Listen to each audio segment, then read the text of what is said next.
Next chapter, the first proof. What did I tell you? Jimmy said at lunch that same day, happily slapping the counter with both hands.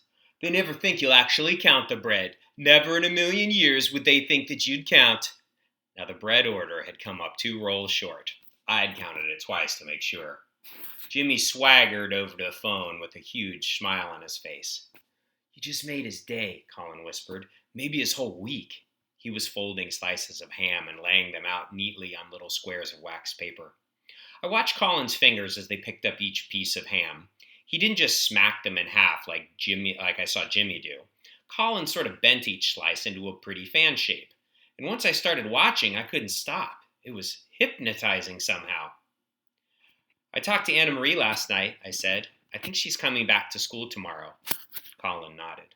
Good. It was hard to imagine him sneaking around and leaving a rose on anyone's doormat, but I guess boys will surprise you sometimes. Hey, he said suddenly, you know what? I'm sick of cheese and lettuce sandwiches.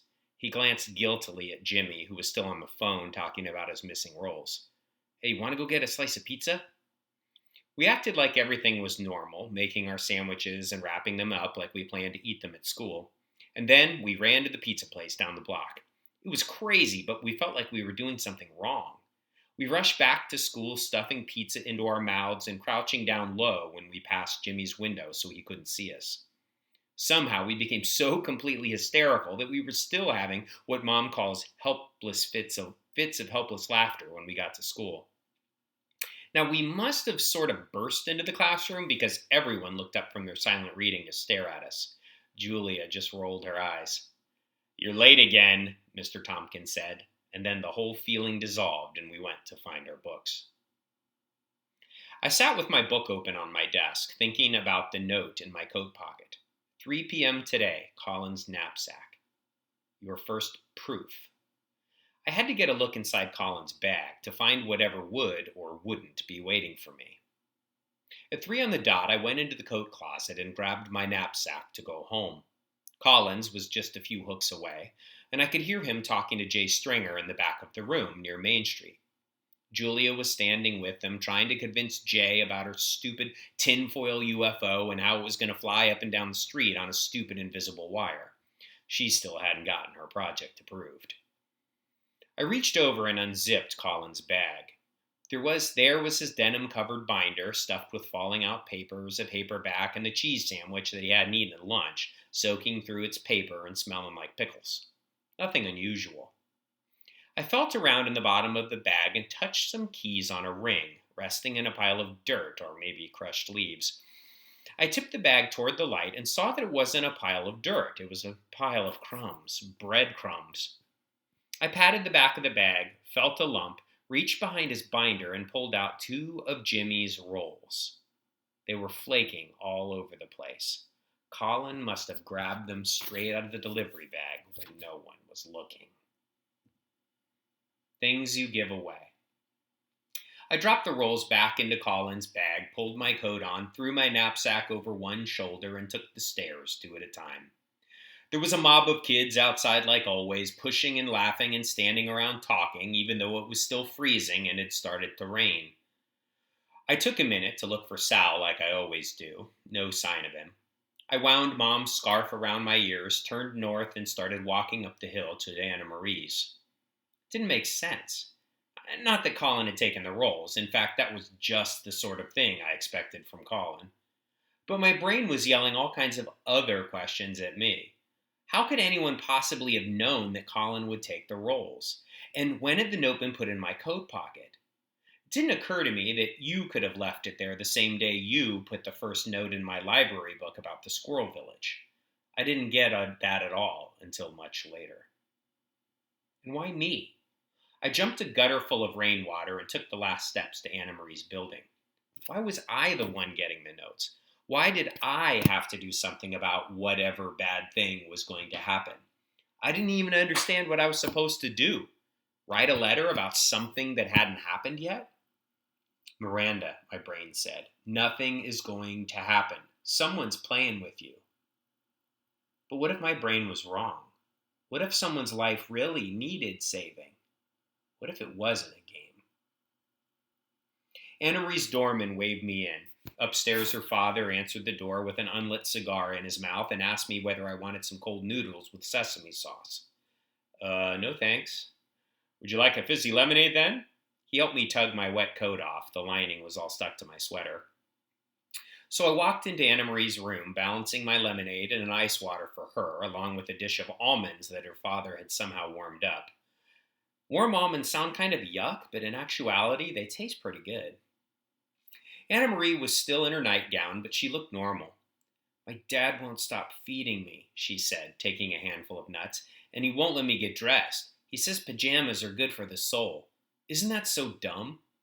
I sat on the edge of her bed. Is that the rose? It was on her bedside table in a tiny silver vase, just the kind of thing they would have at Anna Marie's house. She nodded and looked at it, and the rose, it was perfect, just opening like a picture in a magazine. I tried to draw it, Anna Marie said, and she held out a little spiral pad of heavy white paper. She'd sketched the rose in dark pencil over and over. Wow, I said. I didn't know you could draw like that. She flipped the pad closed. Yeah, my dad shows me tricks sometimes. There's a lot of tricks in drawing. I can show you. But I knew I could never draw like that. For the same reason I couldn't do Jimmy's V-cut or get my Main Street diagrams to look good. Hey, I said, maybe your dad left you the rose. Maybe, she frowned, and I felt a little piece of myself light up. He says he didn't, though.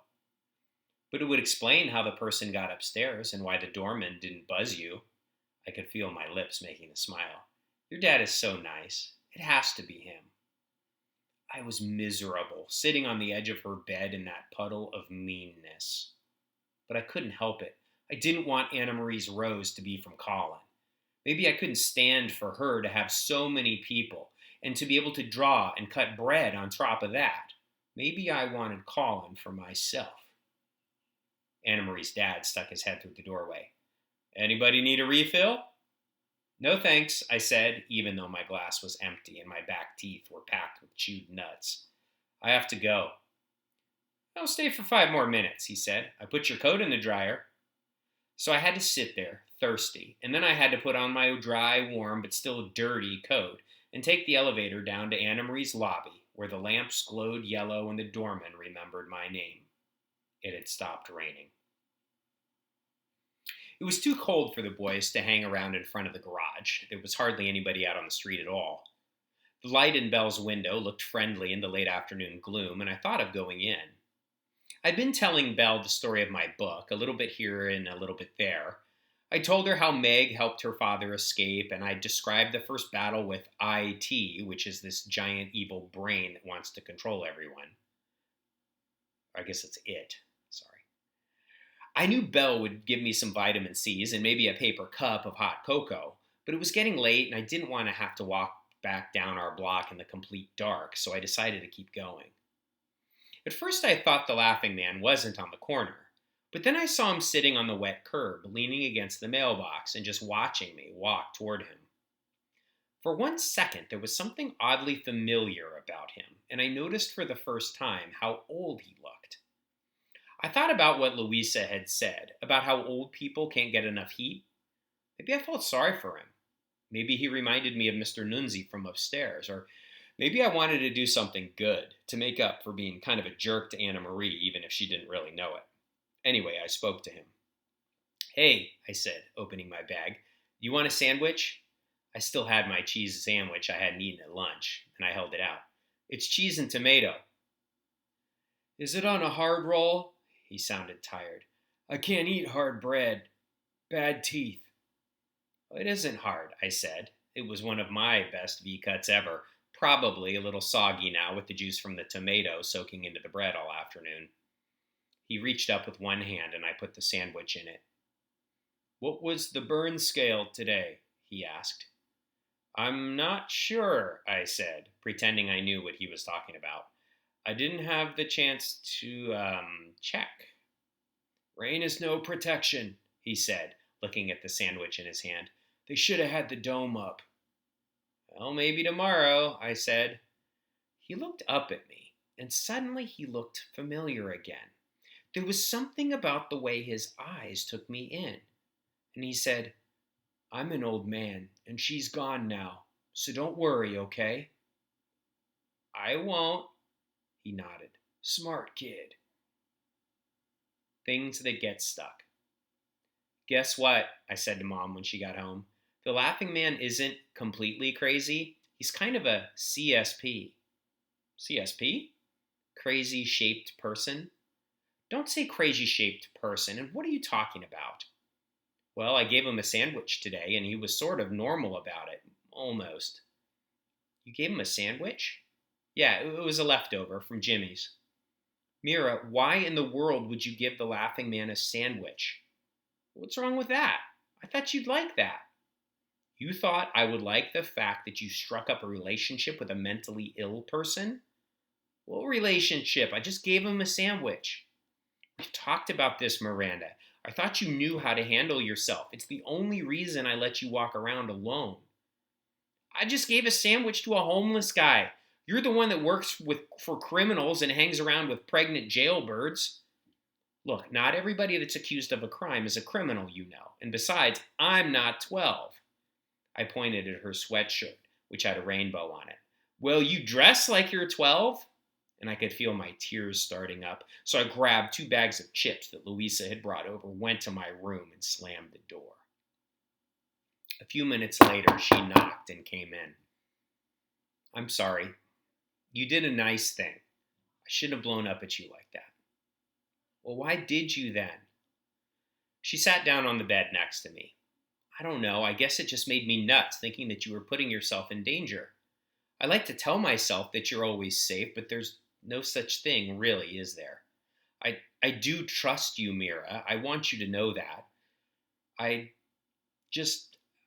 don't want to make any more mistakes. I don't think I can bear to make one more single mistake. What are you talking about? What mistakes? She laughed. Are you kidding? Where should I start? I've made about 1,000,000 mistakes. Luckily, you outweigh most of them. Almost all of them? Like, how many? She smiled. I don't know. 999,000? So that leaves just what, 1,000 to go? Richard wants to move in, she said flatly. He wants us to get married. And my brain said, he does? And then I got this feeling of lightness. I was happy. That's great, I told Mom. Do you think so? She smiled for a second, but then her mouth dropped. I don't know. I just can't. I can't figure out if it's the right thing. Well, don't you love him? Well, of course I do. I just don't know if this is the right thing for you, I mean. Is that why you won't give him a key? Because of me? She shook her head slowly. I don't know. I just feel stuck, like I'm afraid to take any steps in case they're the wrong ones. I need a little more time to think. And she stood up. Now, the water's probably boiling by now. Spaghetti in 10 minutes. Spaghetti again. We were kind of stuck, I realized, in a lot of ways.